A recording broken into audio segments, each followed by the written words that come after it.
பொதுத் தேர்தலுக்கு மக்கள் வாக்களித்து விட்டார்கள். தற்பொழுது வாக்கெண்ணும் பணிகளில் அதிகாரிகள் ஈடுபட்டிருக்கின்றார்கள்.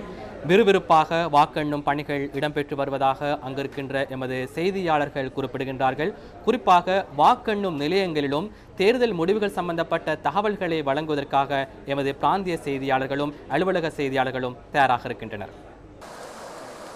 மேல் மாகாணத்தில் அமைக்கப்பட்டுள்ள 11 வாக்கெண்ணும் மத்திய நிலையங்களுக்கு வாக்குப்பெட்டிகள் போலீஸ் பாதுகாப்புடன் எடுத்து செல்லப்பட்டன.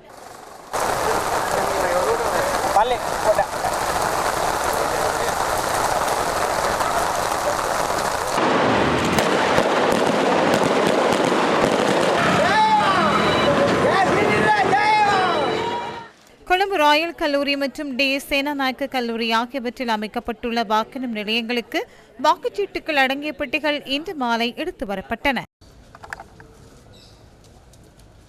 கொழும்பு மாவட்டத்தில் உங்களுக்கு தெரியும், வாக்குப்பெட்டிகள் வாக்கெண்ணும் நிலையங்களுக்கு கொண்டு செல்லப்பட்டிருக்கின்றன. கொழும்பு ராயல் கல்லூரி பிரதான ஒரு வாக்கெண்ணும் நிலையமாக காணப்படுகின்றது. கொழும்பு ராயல் கல்லூரியிலும் தற்போது வாக்கெண்ணும் பணிகள் ஆரம்பிக்கப்பட்டிருக்கின்றன. இது தொடர்பிலான தகவல்களை வழங்குகின்றார் எமது அலுவலக செய்தியாளர் பூமிபாலன் கிரேஸ்மன். கொழும்பு ரோயல் கல்லூரி என்பது கொழும்பு மாவட்டத்தை பொறுத்தவரை பிரதான வாக்கெண்ணும் இடமாகவே இங்கு கணிக்கப்படுகின்றது. எங்களால் அவதானிக்கக்கூடியதாக இருக்கின்றது. இன்றைய நாட்களிலே 1204 வாக்களிக்கும் நிலையங்களில் இருந்து வாக்களிக்கும் பெட்டிகள் சற்று முன்னர் கொழும்பு ரோயல் கல்லூரிக்கு கொண்டு வரப்பட்டு உள்ளே எடுத்து செல்வதை எங்களால் அவதானிக்கக்கூடியதாக இருக்கின்றது. உங்களால் இப்போது அவதானிக்க முடியும், தேர்தல் கடமைகளுக்காக வாக்கெண்ணும் பணிகளுக்காக அதிகாரிகள் பரிசோதனையின் பின்னர் உள்ளே அழைத்து செல்லப்படுவதை உங்களால் அவதானிக்கக்கூடியதாக இருக்கும். விசேடமாக கொழும்பு ரோயல் கல்லூரியை சுற்றி பாதுகாப்பு படையினர் கடமைகளில் ஈடுபட்டு கொண்டிருக்கின்றார்கள். கொட்டும் மழைக்கு மத்தியிலே வாக்கெண்ணும் நிலையத்திற்கு வருகை தந்து அதிகாரிகள் தங்களுடைய கடமைகளில் ஈடுபட தயாராவதை உங்களால் அவதானிக்கக்கூடியதாக இருக்கும். தொடர்ந்து நியூஸ் ஃபர்ஸ்டுடன் இணைந்திருங்கள். நியூஸ் ஃபர்ஸ்ட் செய்திகளுக்காக கொழும்பு ரோயல் கல்லூரிக்கு முன்பாக பூமிபாலன் கிரேஸ்மன். யாழ் மத்திய கல்லூரியில் வாக்கெண்ணும் பணிகள் இடம்பெற்று வருகின்றன. இது தொடர்பிலான மேலதிக தகவல்களோடு இணைந்து கொள்கின்றார் எமது செய்தியாளர் விக்னேஸ்வரன் கஜீவன். யாழ்ப்பாணத்தினுடைய வாக்கெண்ணும் மத்திய நிலையமான யாழ்ப்பாணம் மத்திய கல்லூரிக்கு வாக்குப்பெட்டிகள் கொண்டு வரப்பட்டிருக்கின்றன. தற்பொழுது தபால் மூல வாக்கெண்ணு நடவடிக்கைகள் ஆரம்பிக்கப்பட்டிருக்கின்றது. குறிப்பாக யாழ்ப்பாணம் மத்திய கல்லூரியை பொறுத்தவரையில் 65 வாக்கெண்ணு நிலையங்கள் அமைக்கப்பட்டு தற்பொழுது வாக்கெண்ணு நடவடிக்கைகள் ஆரம்பிக்கப்பட்டிருக்கின்றது. குறிப்பாக நெடுந்தீவிற்கான வாக்குப்பெட்டிகள் இலங்கை விமானப்படையினுடைய உலங்கு வானூர்திகள் மூலம் யாழ்ப்பாணம் மத்திய கல்லூரிக்கு எடுத்து வரப்பட்டிருந்தமை குறிப்பிடத்தக்கது. நியூஸ் செய்திகளுக்காக யாழ்ப்பாணம் மத்திய கல்லூரியிலிருந்து விக்னேஸ்வரன் கஜீபன். இதேவேளை வவுனியா சைவ பிரகாச மகளிர் கல்லூரியில் அமைந்துள்ள வாக்கெண்ணும் நிலையத்திலிருந்து நவரத்னம் கபில்நாத் இணைந்து கொள்கின்றார். தபால் மூலமான வாக்குகள் எண்ணும் பணிகள் தற்போது ஆரம்பிக்கப்பட்டிருப்பதாக வவுனியா மாவட்ட தேர்தல் அதிகாரி PS சரத் சந்திர அவர்கள் தெரிவித்திருக்கின்றார்.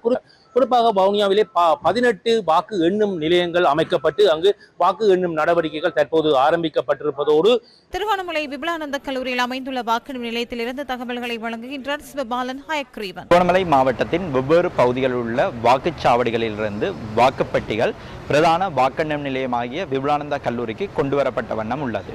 இன்று மாலை 4 மணி முதல் தபால் மூல வாக்கெண்ணும் பணிகள் நடைபெற்று வருகின்றது. மட்டக்களப்பு இந்து கல்லூரியில் இன்று மாலை முதல் வாக்கெண்ணும் பணிகள் இடம்பெறுகின்றன. 2024 ஆண்டு பாராளுமன்ற தேர்தலுக்கான வாக்களிப்பு நடவடிக்கைகள் தற்பொழுது நிறைவு பெற்று வாக்களிப்பு நிலையங்களிலிருந்து வாக்குப்பெட்டிகள் தற்பொழுது மட்டக்களப்பு மாவட்டத்தின் பிரதான வாக்கெண்ணும் நிலையமான இந்து கல்லூரிக்கு கொண்டு வரப்பட்டுக் கொண்டிருப்பதை எங்களால் அவதானிக்கக்கூடியதாக இருக்கும். இராணுவத்தினரும் போலீசாரும் பாதுகாப்பு கடமையில் ஈடுபட்டுக் கொண்டிருப்பதையும் எங்களால் அவதானிக்கக்கூடியதாக இருக்கின்றது. அம்பாறை தொழில்நுட்ப கல்லூரியில் வாக்கெண்ணும் நிலையத்திலிருந்து தகவல்களை வழங்குகின்றார் M. ஷஹாப்தீன். இதேவேளை 528 நிலையங்களில் இன்று வாக்களிப்பு நடைபெற்றன. இதேவேளை இந்த அம்பாரஹாடி தொழில்நுட்ப நிலையத்தில் வாக்குகளை எண்ணுவதற்காக 68 வாக்களிப்பு நிலையங்கள் நிறுவப்பட்டுள்ளன. தற்போது வாக்குப்பெட்டிகள் வந்து கொண்டிருக்கின்ற நிலையில் இன்னும் சற்று நேரத்தில் வாக்கு எண்ணுவதற்கான நடவடிக்கைகள் மேற்கொள்ளப்பட இருக்கின்றன. நுவரெலியா மாவட்டத்தில் காமினி தேசிய பாடசாலை மற்றும் நுவரெலியா மாவட்ட செயலகத்தில் வாக்கெண்ணும் பணிகள் இடம்பெறுவதாக எமது செய்தியாளர் தெரிவித்தார். பலத்த பாதுகாப்புக்கு மத்தியில் இவ்வாக்கு பெட்டிகளை கொண்டு வந்து கொண்டிருப்பதும் எங்களுக்கு அவதானிக்கக்கூடியதாக இருக்கிறது. இவ்வாக்கு பெட்டிகள் அனைத்தும் இவ்விடத்திற்கு வருகை தந்த பிறகு வாக்கு எண்ணும் பணிகள் ஆரம்பமாவதாக நுவரெலியா மாவட்ட தேர்தல் தெரிவித்தாட்சி அதிகாரி தெரிவித்திருந்தார். மாத்தளை மாவட்டத்தில் கிறிஸ்து தேவ பாடசாலையில் ஸ்தாபிக்கப்பட்டுள்ள வாக்கெண்ணும் நிலையத்தில் வாக்குகள் எண்ணப்படுகின்றன. தற்பொழுது வாக்குப்பெட்டிகள் வாக்கெண்ணும் நிலையங்களான மாத்தளை கிரைச்சர்ச் பாடசாலைக்கும் மாத்தளை மாவட்ட செயலகத்துக்கும் கொண்டு வரப்படுகின்றன. தபால் மூல வாக்குகள் மாலை 4:15 மணியளவில் எண்ணும் பணிகள் ஆரம்பிக்கப்பட்டுள்ளதாக மாத்தளை மாவட்ட தெரிவத்தாட்சி அதிகாரி தேஜானி திலகரத்ன அவர்கள் தெரிவித்தார்கள். புத்தளம் ஃபாத்திமா மகளிர் கல்லூரியில் அமைந்துள்ள வாக்கெண்ணும் நிலையத்திற்கு முன்பாக இறந்த தகவல்களை வழங்குகின்றார் MAA காசிம். தபால் மூல வாக்குகள் தற்பொழுது எண்ணப்பட்டு வருவதாகவும் 10 நிலையங்களில் அந்த வாக்கு எண்ணிக்கை இடம்பெற்று வருவதாகவும் ஏனைய வாக்குகள் 8 மணி அளவில் 63 நிலையங்கள் எண்ணப்பட உள்ளதாகவும் புத்தளம் மாவட்ட செயலாளரும் தேர்தல் தெரிவித்த அதிகாரியுமான HMCP ஹேரத் தெரிவித்தார்.